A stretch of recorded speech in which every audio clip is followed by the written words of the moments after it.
Sit back and throw one back with your pinky in the air and a middle finger to the world, and join me, the eclectic gentleman Stephen Watts, as I look back on this day in pro wrestling history. But before we do, put that drink down, like, share, and subscribe, and without further ado, let's get our wrestling nerd on. It is March 19th, if you will. Sorry, a bad Dusty Rhodes impression, but it is March 19th, and we are going to start off as we always do on a positive note. That's right, these are your pro wrestling birthdays. 1907, one of the original shooters, Gino Garibaldi. 1955, Rick McGraw. 1960, woof, woof, woof. It's one of the Moondogs, Moondog Cujo. 1962, referee Jimmy Corderas. 1963, the luchador known as Brazo de la Plata. 1968, Eddie Watts. No relation, I promise. 1981, Remo Mishimura. I probably butchered that, and I apologize. 1983, look out, it's Matt Sydal. 1984, Jimmy Havoc. And last but not least, watch out, she might be crazy, 1987, AJ Lee. Of course, on the flip side of that coin, your pro wrestling deaths for March 19th. 2003, war and Japanese legend, Hiromuchi Fuwaki. Alright, enough of the sad stuff. It's time to get to the meat and potatoes. That's right, these are your pro wrestling history highlights for March 19th. Let's grab that Wayback Machine and start in 1943. El Santo defeats Marcelo Velasquez, hit it, to win the Mexican national middleweight title. 1953, Lou Klein defeats Ed Francis in Columbus, Ohio for the Midwest Wrestling Association World Junior Heavyweight title, beginning his second reign.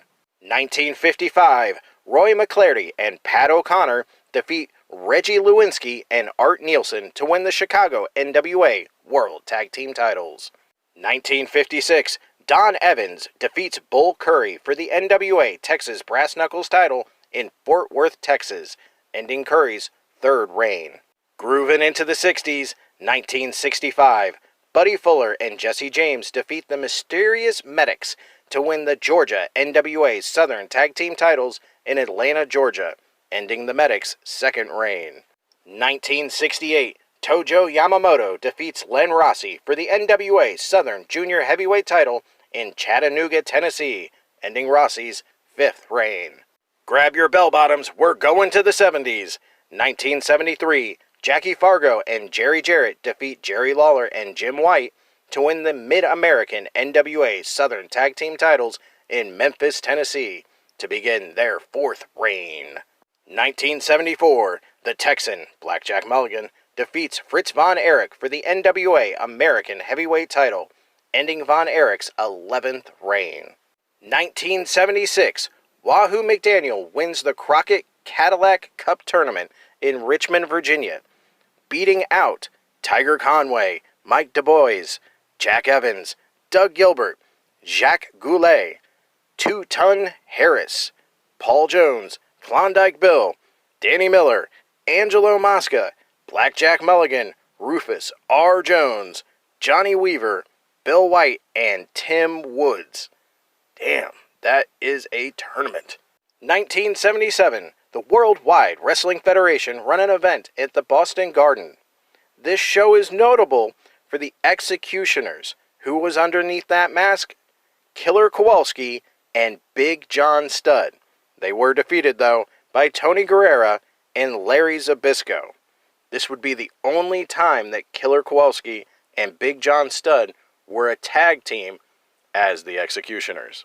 1978, Tim Woods defeats Blackjack Mulligan for the NWA United States Heavyweight title in Greensboro, North Carolina. 1979, Rick Martel defeats Mad Dog Martin in Auckland, New Zealand for the New Zealand NWA British Empire Heavyweight title, beginning his second reign. Leo Burke had vacated the title earlier that year. Grab your Walkmans, we're going to the 80s.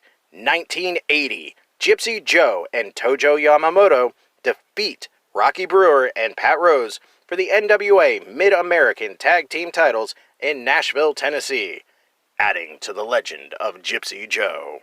1984, Bobby Fulton defeats Adrian Street to win the Southwest Championship Wrestling Southwest Junior Heavyweight title in San Antonio, Texas. Say Southwest into championship 5 more times. 1988, one of the most underrated tag teams of all time, Bad Company, Paul Diamond and Pat Tanaka defeat the Midnight Rockers, Marty Jannetty and Shawn Michaels, for the AWA World Tag Team titles in Las Vegas, Nevada, ending the Rockers' second reign. Grab your flannel, we're going to the 90s. 1992, Pierrot Jr. defeats Jerry Estrada for the CMLL World Light Heavyweight title in Mexico. 1994, Brian Christopher defeats Eddie Gilbert by countout to win the USWA Heavyweight title in Memphis, Tennessee, ending Gilbert's second reign and beginning Christopher's 12th. 1995, WCW held their first annual uncensored pay-per-view. In the main event, WCW World Heavyweight Champion Hulk Hogan defeated WCW United States Heavyweight Champion Vader in a strap match when Hogan dragged Ric Flair, who had interfered, to all 4 corners.